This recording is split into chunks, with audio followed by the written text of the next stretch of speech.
Almost all producers stay diatonic, and that is why the chord progressions sound boring. Today, I'm going to show you how to use secondary dominance to create tension and also sophistication in your chord progressions. This is when you're going to want to see. All right, the plan. We're going to go through 5 different R&B chord progressions, showcasing how to use secondary dominance to create color and to expand our chord progressions to give them a bit more sauce. And at the end of the video, I'm going to give away a MIDI chord pack for free for my free Patreon members. And then my premium Patreon members, you're getting a 15 R&B chord progression MIDI pack available. I appreciate every single one of you on the Patreon. Thank you. Link in the description and the comments for you to get both the MIDI kits. So check that out when you have time. All right, no more dilly-dally. Let's jump in. Diatonic very simply is the chords in the key, or the notes in the key. So for C major, that would be C, D, E, F, G, A, B, and then C again. And then I brought up a word, secondary dominant. But before we jump into that, a simpler way to do it is dominant is the 5 of that note. So in C, that would be G. So when I say secondary dominant, that basically means the 5 of the note before we get to where we're going. Let's go back very simply. The secondary dominant of the key would be D, because D is the dominant of G, and then G is the dominant of C. Dominant, for my brain to understand it, is it's the dominant tone that makes you feel like you're moving somewhere. Play like a G7, it feels like you're gonna go back to the 1. So today, the main thing I'm actually gonna do is not be playing just a 2-5-1 D, G, C. I'm actually gonna be playing the 3 and making it major, which looks something a little bit different, and I'm gonna explain this really quickly on the piano. So very simply, instead of going 2, 5, 1, we're going to be playing the 3 minor, and we're actually going to be modulating it and going to the 3 major. And that's going to allow us to go to either A minor or F major 7 and have a really cool tone. And so how this works is if you have an E minor, the way to make it major is you're just going to raise the 3rd, which is the 5, and you're going to be raising that up to the sharp. So it's going to be G sharp, and that is going to be the foundations of how we're going to build this chord. So the main thing that we're going to be utilizing with that secondary dominant is having it acting like the 5 landing to a 1, but we're mainly going to be landing on the 6 because the 3 is the secondary dominant to the 6. So let's jump into some chords and I'll explain it further and hopefully it'll make more sense. And you can start using it in your progressions. Let's go. All right, this progression is going to be showing the secondary dominant. This is how it's used, and this is a sick progression. So it's going to go A minor 9, C major 7, B 7, and that's the major 3 in G, E minor 9 to D 7, G major 7. And so that is another 5-1 D to G movement. Let's break this down very simply. We're in G, and we're going to be playing this chord progression. We're starting on the 2, A minor. Then we're playing C major 7, C. And then, instead of B minor, which sounds like that, we gotta sharpen our 5th scale degree. 1, 2, 3, 4, 5. Sharpen it. We're playing B7, and that's gonna take us to the 6, E minor. So watch that movement, B to E. Then we got a couple extra movement, which is the D7, which is taking us to the G. So that's another 5-1, exact same situation. Instead of B to E, we're going D to G. Beautiful.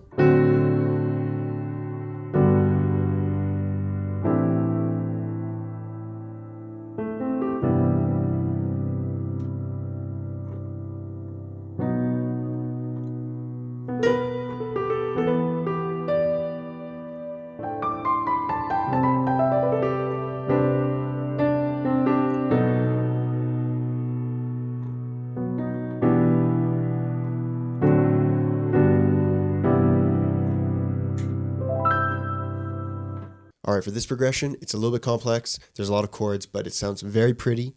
We're going D minor, E minor, B flat, which is actually the flat 7 of our key, E diminished, A minor 7 to D. So the secondary dominant of E diminished to A, E to A, and then A to D is going to be a dominant movement. So let's jump into it and check it out. All right, so it's going to go D minor, E minor, then it's this B flat, E diminished, A minor, D minor.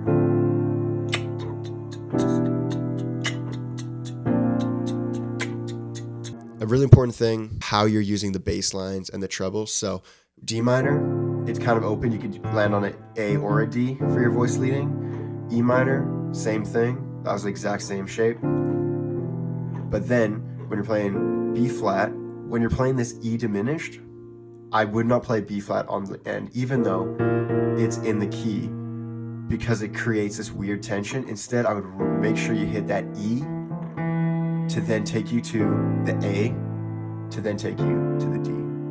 And so we're being really intentional with what we're playing on the bass line to give it the right groove in the right pocket. One more time, then we'll move on.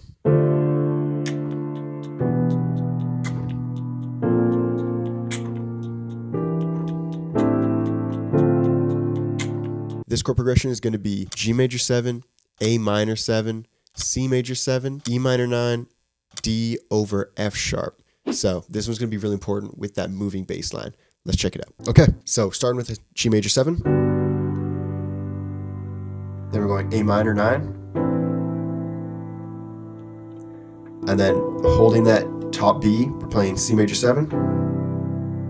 Yep, and then you can still hold it. All we got to move is just a couple fingers down to E minor,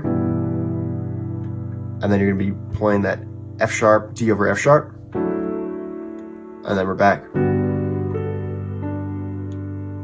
A minor 9, C major 7, shift it down, boom, just like that, locked in. So this next one is using a bunch of 5-1 movements. And so 5-1 movements as in B to E, it's going to have G to C. Let's jump into it and use a bunch of dominant movements to create tension and release. So to start it, we're landing on the E minor 9. Ooh, I love the 9 there. E minor 9. Yep. It's going to go F sharp, D over F sharp, G major 7, C major 7. Then we're going A minor 9, B minor, and then back to E minor. So that's 5-1 there. 5 from the B to the E. Let's do it again.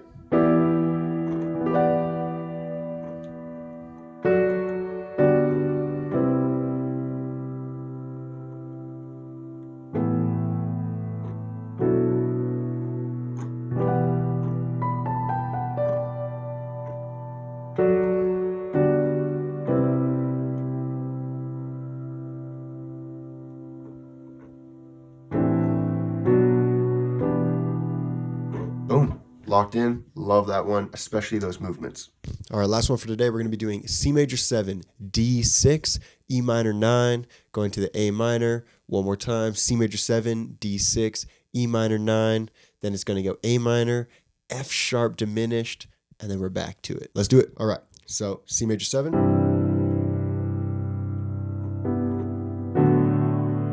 D6, E minor 9, A minor 9, C major 7 to D6, E minor, A minor, F sharp diminished, C7.